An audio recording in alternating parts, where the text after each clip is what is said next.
शिवसेना नेते अंबादास दानवे यांनी राजकीय घडामोडींसह निवडणूक आयोगापर्यंत अनेक विषयांवर आपली भूमिका मांडली। निवडणूक आयोगाने उमेदवारांचे अर्ज तपासताना अधिक दक्षता घ्यायला पाहिजे। निवडून आलेले सदस्य नंतर पक्ष बदली करतात, ही लोकशाहीसाठी धोक्याची बाब आहे। आयोगाने यासाठी खबरदारी घेतली पाहिजे। तसेच एका कंपनीतील 99% शेअर पार्थ पवार यांच्या नावावर असताना त्यांच्यावर कोणती कारवाई होत नाही, मात्र 1% शेअर असलेल्या व्यक्तीवर कारवाई होते। महारत्नाची जागा कोणत्याही नियमाविना खरेदी विक्री होते का, असा प्रश्न उपस्थित करीत शिंदे गटातील अनेक मंत्र्यांनी देवेंद्र फडणवीस यांनाच आपला बॉस मानले असल्याचे माध्यमांद्वारे बोलताना स्पष्ट केले। खरं तर याची खबरदारी निवडणूक आयोगाची जबाबदारी आहे ही, की जो काही सर्वोच्च न्यायालयाने दिलेला निकाल आहे, मागच्या काळामध्ये अशा निवडणुका झाल्यामुळे जे निवडून आलेले ओबीसी कॅटेगरीतून निवडून आलेल्या जे काही सदस्य होते यांचं सदस्यत्व सुप्रीम कोर्टाने रद्द केलं होतं। मला असं वाटतं निवडून आल्यानंतर सदस्य न झालेलं परवडलं, पण निवडून आल्यानंतर सदस्यत्व रद्द होणं हे सगळ्यात मोठी गोष्ट असते। आणि म्हणून निवडणूक आयोगाची याच्यात मोठ्या प्रमाणावर चूक आहे। आता निवडणूक आयोग काय खुलासा करतात ते बघू, परंतु मला असं वाटतं आज नाही तर उद्या हा विषय येणार। पार्थ पवारांचं जमीन गैरव्यवहार प्रकरणात नावच नाही या अहवालमध्ये। दिग्विजय पाटील, तेजवानी, तरुणचा अहवाल, पण पार्थ वगळलं। खरं तर ज्या पार्थ पवारच्या कंपनीत स्वतःचा शेअर 99% आहे, 99%, जर त्यांचा या सगळ्याच्यात, आणि ही काही चौकशी फक्त पार्थ पवारच्या विषयी नाहीये, नसली पाहिजे।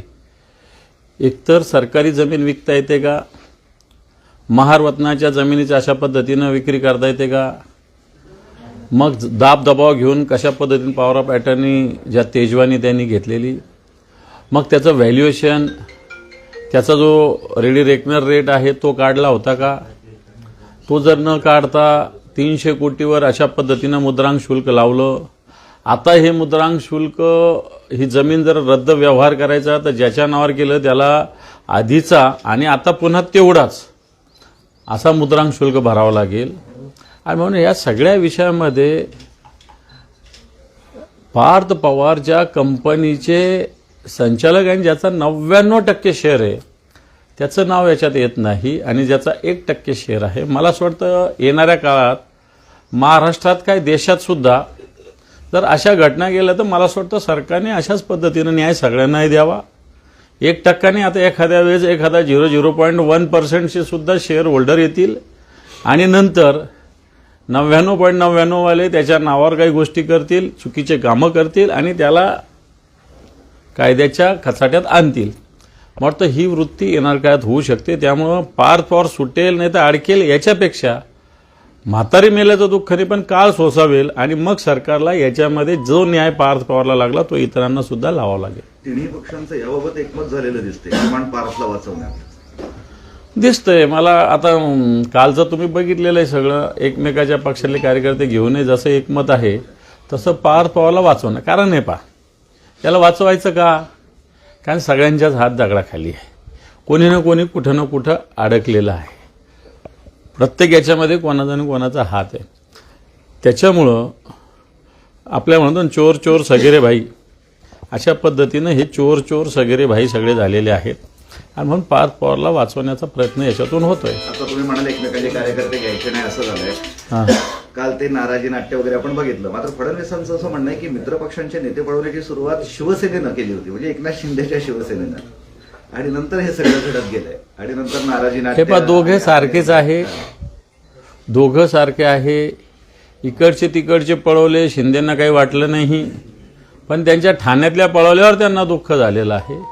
बाकीच्या महाराष्ट्रातले अनेक लोक भारतीय जनता पार्टीनं मागच्या वर्षभरात घेतलेले आहेत, त्यामुळे आजच त्याचा मुद्दा आला नाही। परंतु ज्यावेळेस त्यांच्या मुलाच्या मतदारसंघात या गोष्टी घडल्या मोठ्या प्रमाणावर डोंबिवलीमध्ये, त्याच्यानंतर हा सगळा विषय झालेला आहे। नाही तर त्याच्या आधी काय शिंदे गटाने भाजपचे आणि भाजपने शिंदे गटाचे लोक घेतले नाही का? मी महाराष्ट्रातली वर्षभराची यादी तुम्हाला देऊ शकतो। परंतु जिथं एकनाथ शिंदे यांचे चिरंजीव डॉक्टर शिंदे यांच्या मतदारसंघात आणि विशेषतः डोंबिवली मतदारसंघामध्ये, डोंबिवली विधानसभा याच्यामध्ये भागामध्ये ज्या पद्धतीने ह्या सगळ्या गोष्टी झाल्या, त्याच्यामुळे मला असं वाटतं ह्या सगळ्या गोष्टीला मोठा उछाल ज्याला म्हणता येईल, उचल या विषयाने घेतलेली. आता एकमत झालंय पण नाही घ्यायचे असं म्हणतात. असं कागदी एकमताला काही अर्थ नसतो. कागदी एकमताला काही अर्थ नाही याच्यामध्ये. परंतु एक प्रकारे एकमेकाची अडवायची आणि एकमेकाची जिरवायची सगळ्यांसमोर आलेलं आहे. बरं, दोन्ही ठाकरे बंधू एकत्र येणार आहे ही सगळी चर्चा सुरू आहे. तुळजापूरचे जे गंगणे आहेत, जे ड्रग्ज प्रकरणातील आरोपी होते, नगराध्यक्ष नगराध्यक्ष पदाचे त्यांना उमेदवार भाजपानं केले. 3 महिन्यातच जामीन मिळालाय. हे पहा, आपण पालघरचं बघितलं असेल. याच भारतीय जनता पार्टीनं साधू संतांवर हल्ला झाला म्हणून मोठा महाराष्ट्रात आगडोम उसळवला होता. त्याच्यातले आरोपी हे भारतीय जनता पार्टीत घेतले जातात. कोणतं हिंदुत्व आहे? आता तुम्ही सांगितलेलं तुळजापूरचा ड्रग्जमधला आरोपी, ड्रग्जमधला तो यांचा नगराध्यक्षाचा उमेदवार होतो. कोणती साधन आणि कोणती सुचिता आहे, कोणती संस्कृती आहे, कोणतं प्रथम राष्ट्र, नंतर पक्ष आणि नंतर व्यक्ती. आता फक्त पक्ष आणि व्यक्ती, राष्ट्राचं काही झालं तरी चालेल अशा पद्धतीनं भारतीय जनता पार्टीचं पूर्णपणे वर्तन देशभरात झालेलं आहे. आणि आपल्या इथे महाराष्ट्रात झालं तर त्याच्यात फार काही वावगं आपण वाटू देऊ नये असं मला तरी वाटतं. ठाकरे बंधू एकत्र येणार चर्चा सुरू होती. आता मुंबईतील जागा वाटपाची जी बातमी येत आहे, मनसेला 50% जागा हवी आहे आणि त्याची तशी मागणी त्यांच्याकडून उघडटाकडे केली जाते. काय नेमकं सुरू आहे? मला असं वाटतं अजून अशा कोणत्याही गोष्टी सुरू झालेल्या नाही. ज्यावेळेस निवडणुका सुरू होतील दोन्ही पक्षांना कुठं कुठं काय काय या सगळ्या गोष्टी माहिती आहे. त्यामुळे जागा वाटप हा विषय मला असं वाटत नाही प्रायोरिटीचा आहे. एकत्र येऊन लढणं हे सगळ्यात महत्त्वाचं आहे आणि ते होईल. निवडणूक आयोगाने काल एक शुद्धीपत्रक काढलेलं आहे नगरपालिकेच्या निवडणुकीत.